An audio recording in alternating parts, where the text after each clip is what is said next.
This was it, we'd finally made it. This was the real start to the fishing trip.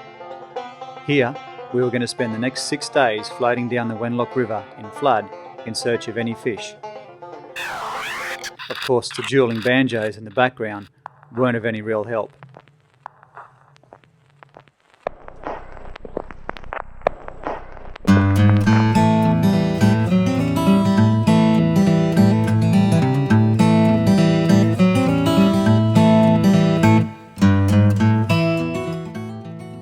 Even though we were fully prepared and we had everything planned down to the nth degree, no one really knew exactly what was going to happen over these next 6 days.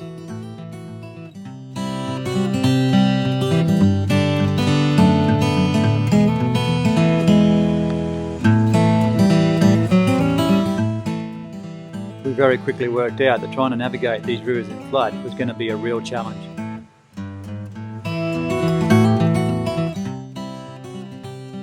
Cruising through quietly, it wasn't long before the first fish came on strike.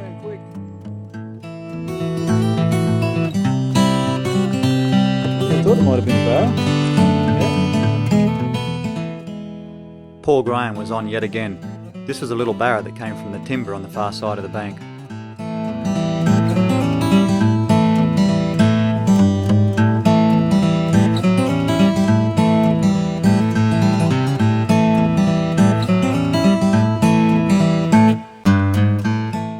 Just upstream of Paul, Larry and Jeff decided to anchor up.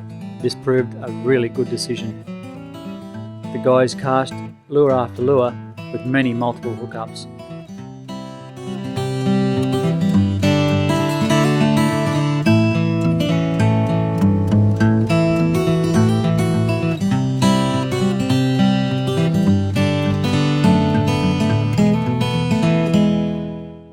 All 4 members of our group were using custom-built rods from Larry Lockwood at LJ Custom Rods.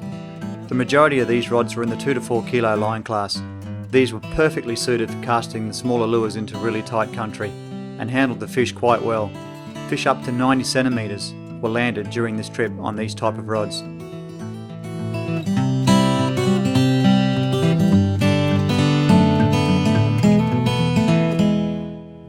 Perfectly matched to the custom rods, we were using the Bannack Siren reel provided by Gladiator Tackle in Australia. These are a beautiful little casting reel and handle the fish very, very easily through the trip.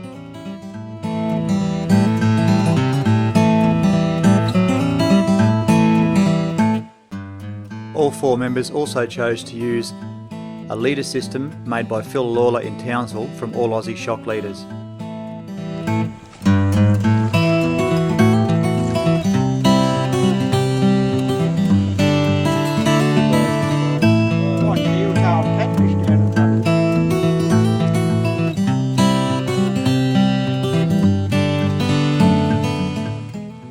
Here's how you launch a canoe, Cape York style.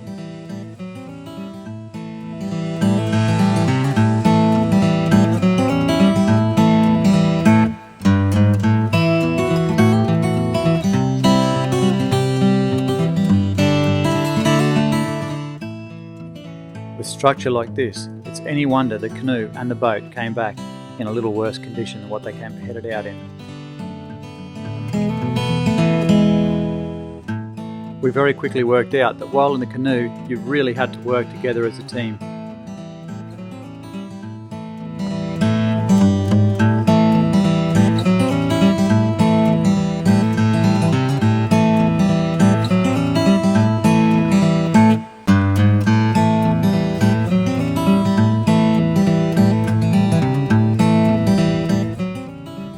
Although these faster sections of water were quite a bit of fun, they were very, very difficult to fish.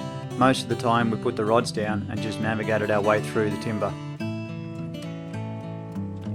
Clear sandbars in quiet, slow-flowing water were a welcome sight. Quite often we pulled aside for a little while, have a cup of coffee, something to eat before getting back in and heading further downstream. If this bit of water coming up ahead looks like a challenge for the canoe, think about the guys in the boat who are following.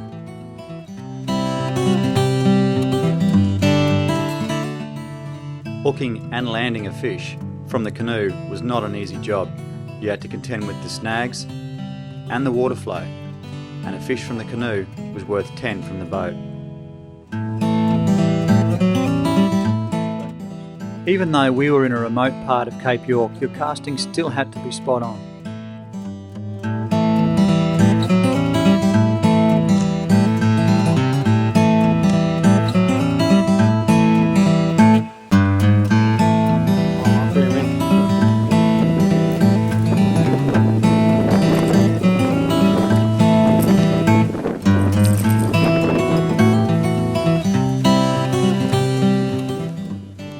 Once we found productive waters, the fish just came one after the other. Conservative averages put us at 100 fish plus a day during the 6 days on the water.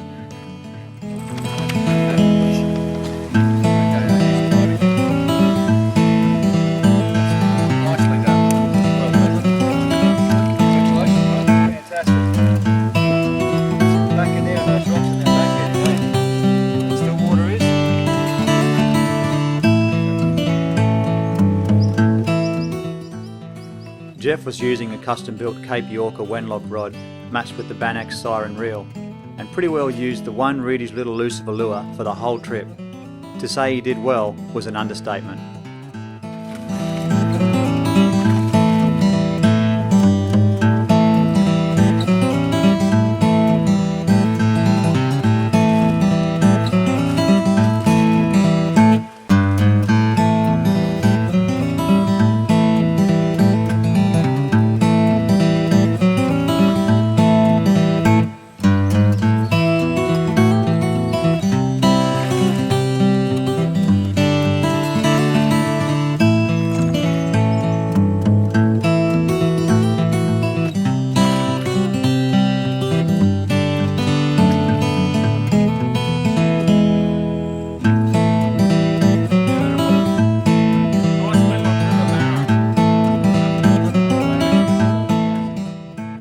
Not to be outdone, Paul Graham was also keen to get in on the action.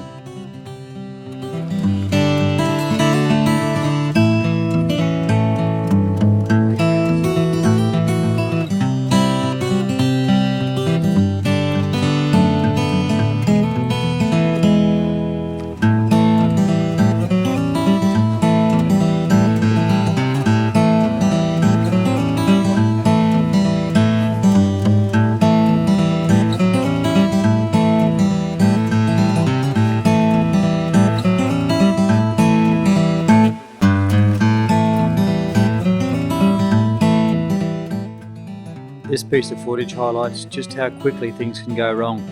While trying to land a fish, and also trying to fight against the current, things don't always go to plan.